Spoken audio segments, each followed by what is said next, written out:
I just want to talk to you for a few minutes, about this idea of multiply.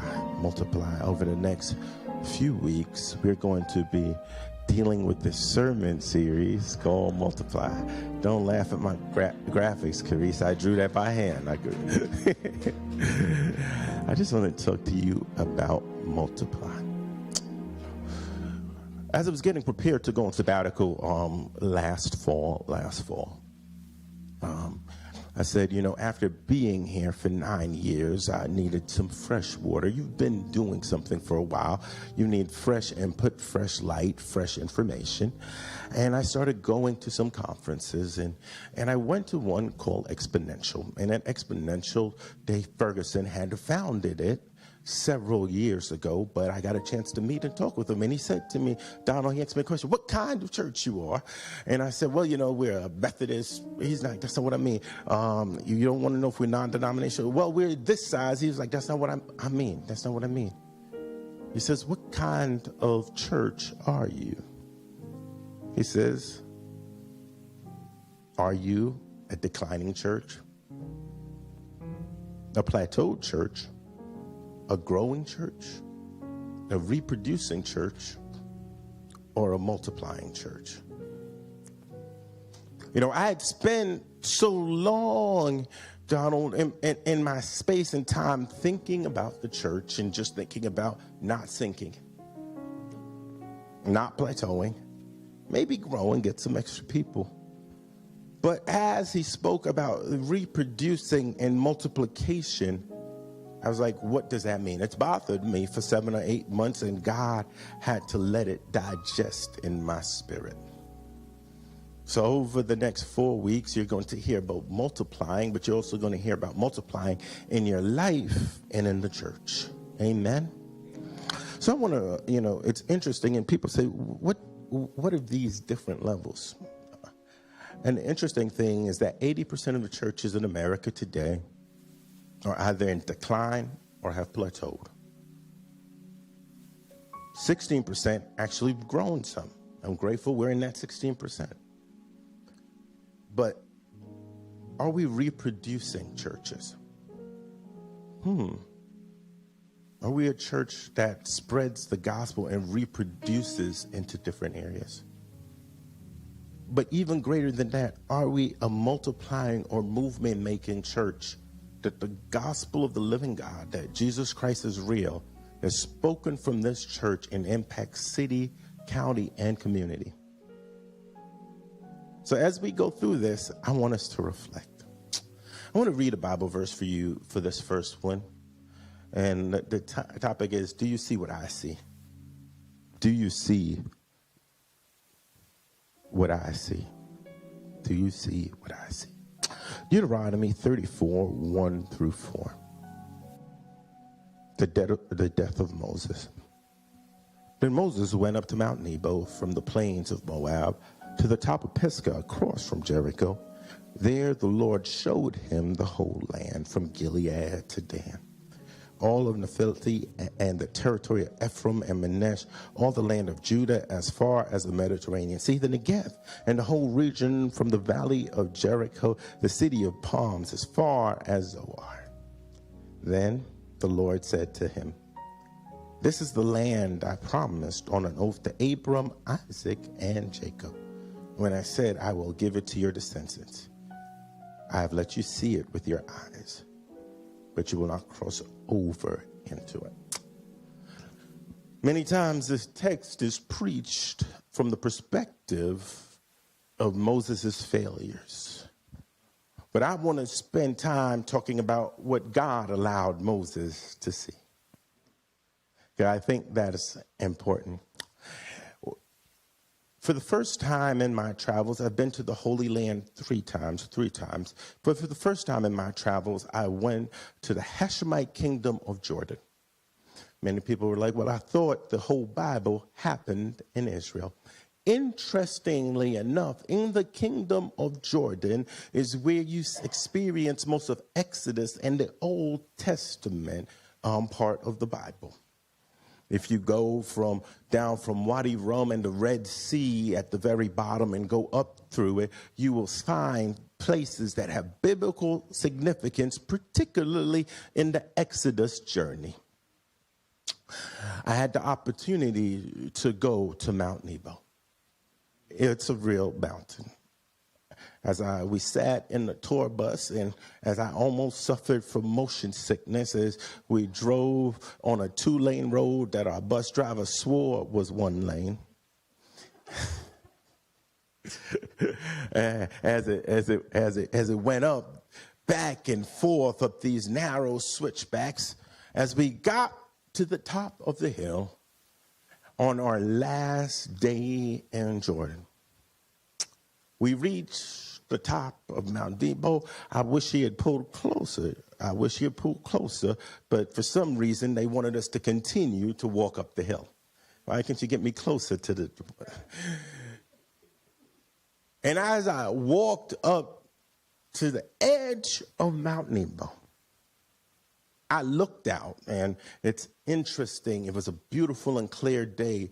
And to your left, you could see all the way down to Petra and Wadi Rum. To your center, you saw Jericho on the flat. Then you saw Bethlehem a little bit up on the hill. Then you saw Jerusalem at the top of the hill. And over that, you saw the Mediterranean. You looked to your right, you saw the Dead Sea, and you saw the Galilee, and you saw the Jordan River, and you saw the whole land in front of you. And what it made me realize was that God had given Moses a gift. Because what we see and what God hopes to see and how God hopes to see things are those things that will bless us. Because sight is so lacking in the world today. God showed Moses a few things. The first is Moses saw God's faithfulness. Moses saw God's faithfulness.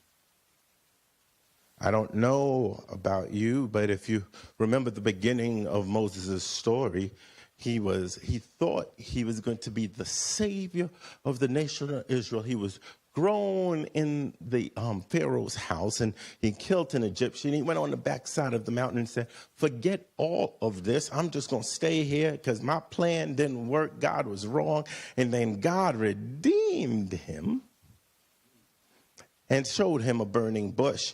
After that, he went through years of tribulation, from plague to the Red Sea to wandering in the wilderness, to the children of Israel that made false idols. He went through years of issues, problems, predicaments, and concerns. And I don't know about anybody in the house, but life is no crystal staircase. If you've ever been through something, you understand that we go not through seasons, but years and passages of time that we deal with situations that are incredibly rough in our life. But what I love about God, that he wasn't going to shortchange Moses even because of his issues. He wasn't going to shortchange Moses because he disobeyed him. He was at least going to show him that the God he served would be faithful through it all.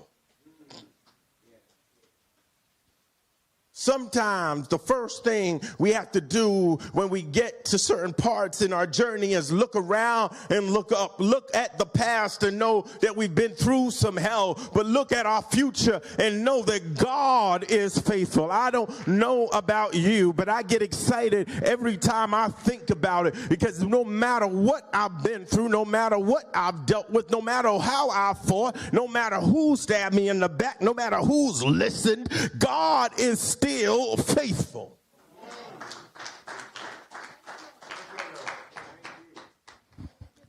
You can't make a God unfaithful. People can be unfaithful all the time.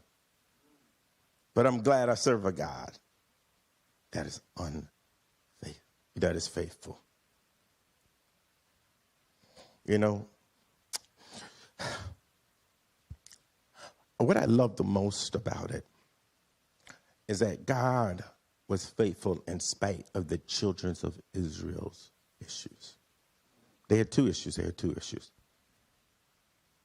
They had idolatry of false gods, and then they had faithlessness in God's promise.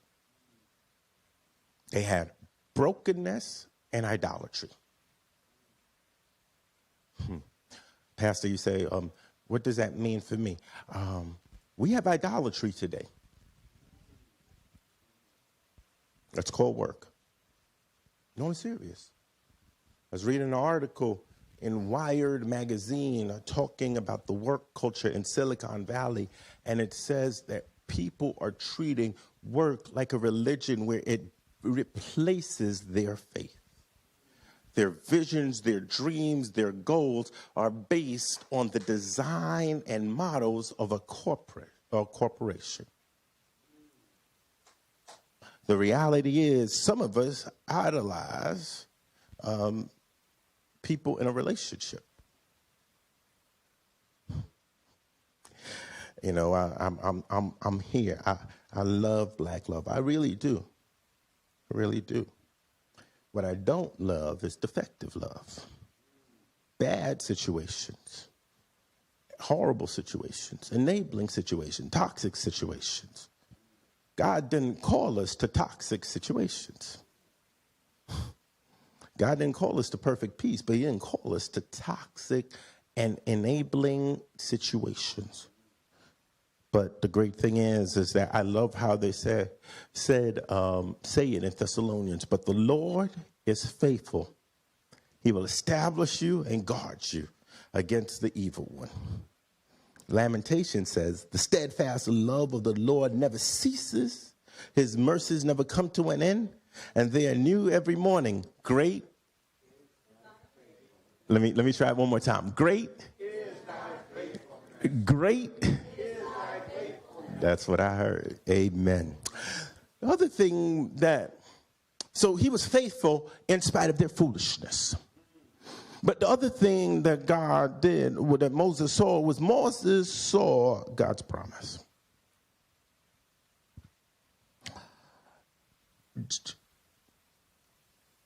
Moses grew up hearing about the patriarchs.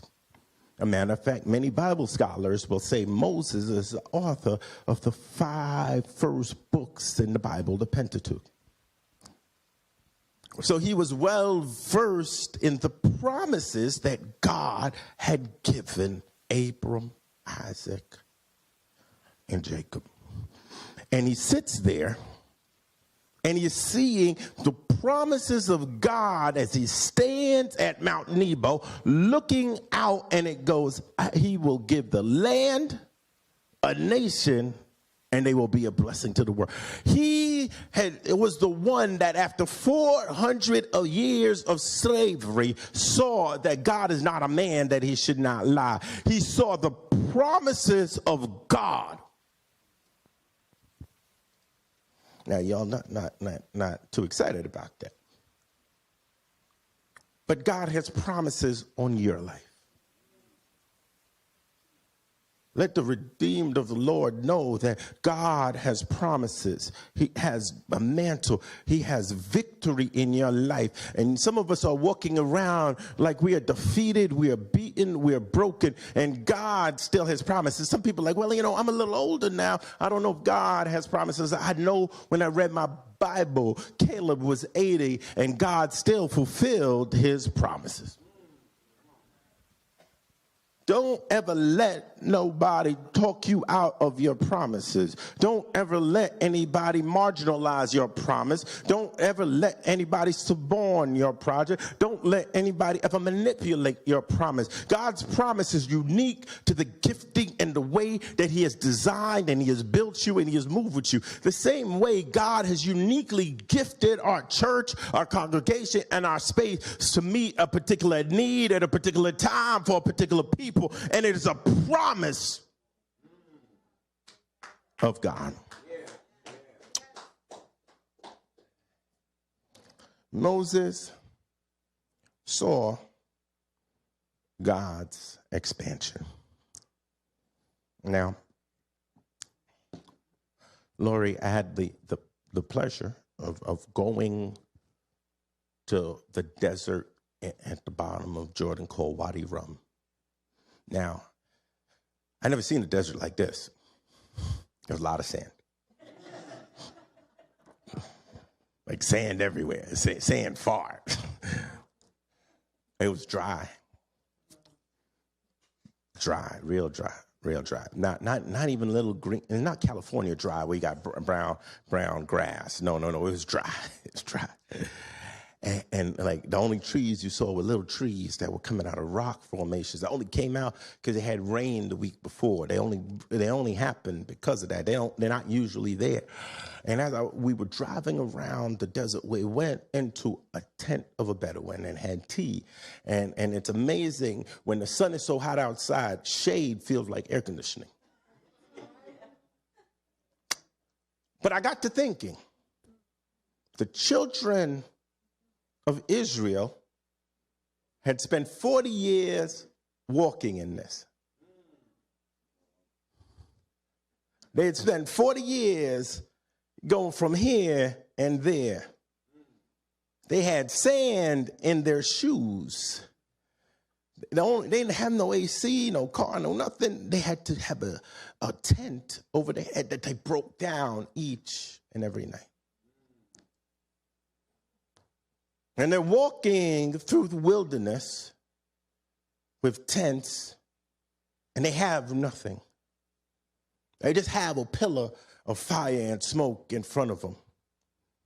But what Moses saw was that God was about to take a nation of people wandering around in temples and expand them to a nation that had cities and forts and land and places and could build temples. He was going to take them to a whole different and new place. Moses stood at the top of Mount Nebo and knew that the days of sweating it out and scrubbing and scrappling in the wilderness to find things were about to be over. And what he did at the top of Mount Nebo was he understood that they were about to be expanded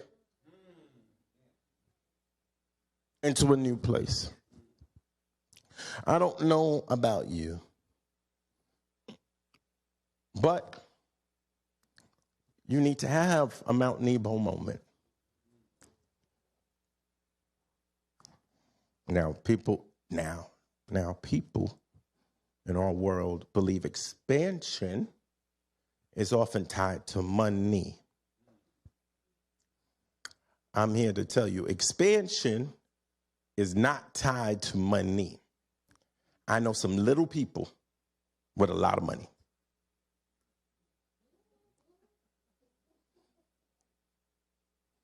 Little people, they haven't expanded any. Yeah, so some of you got it. Yeah, some people that you could give them every resource, everything, and they're still never going to expand anything. They're going to buy social media companies and make it as small as they are. You should have said it. It's a shame. It's a shame. I used to check for my train announcements, but they charge them $52,000 a month, so they don't do those no more. But the reality is that when God has called his children, he just didn't call you to be redeemed and say, I'm blood bought, saved, fire baptized, I'm good now. No, the God we serve says you are going into a season of expansion, season of next level. I don't know who I'm talking to, but somebody ought to get excited because you've been fighting through the wilderness. You've been fighting through the storm. You've been fighting in the darkness. You've been trying to figure out, how am I dealing in this desert time? But right now, God is about to bring you to Nebo, and you are about to have a season of expansion. So right now, I just need those that believe God can expand the territory they are to give God glory one time in the house.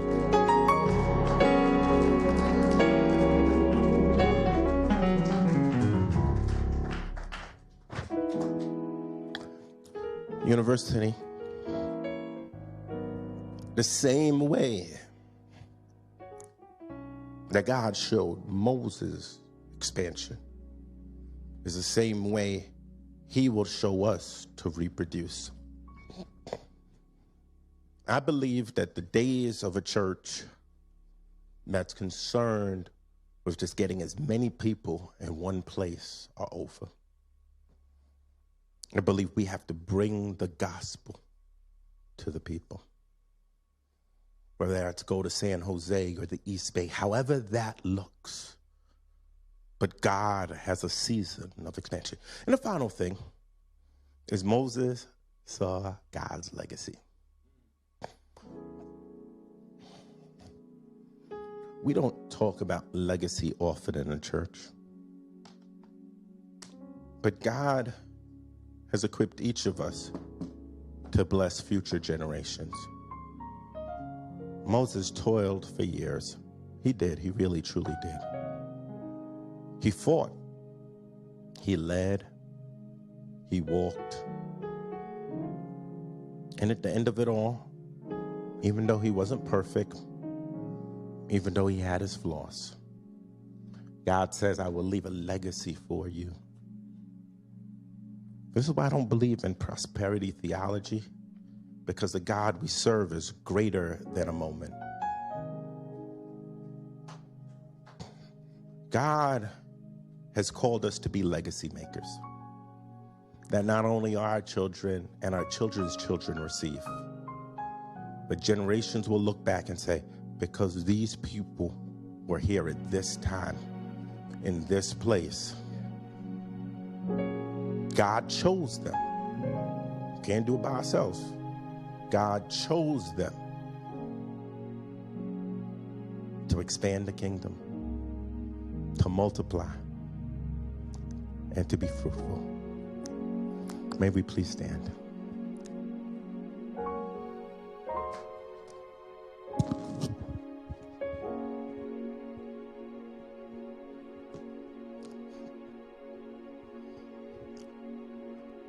Kerwin, one of the things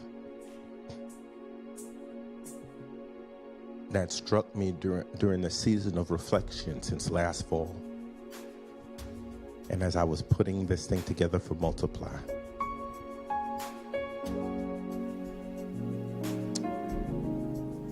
was that even as we go through seasons of wilderness, God is setting us up on the other side. The fight you have today is because your destiny is so much greater on the other side. The devil in the world doesn't meddle with minor men.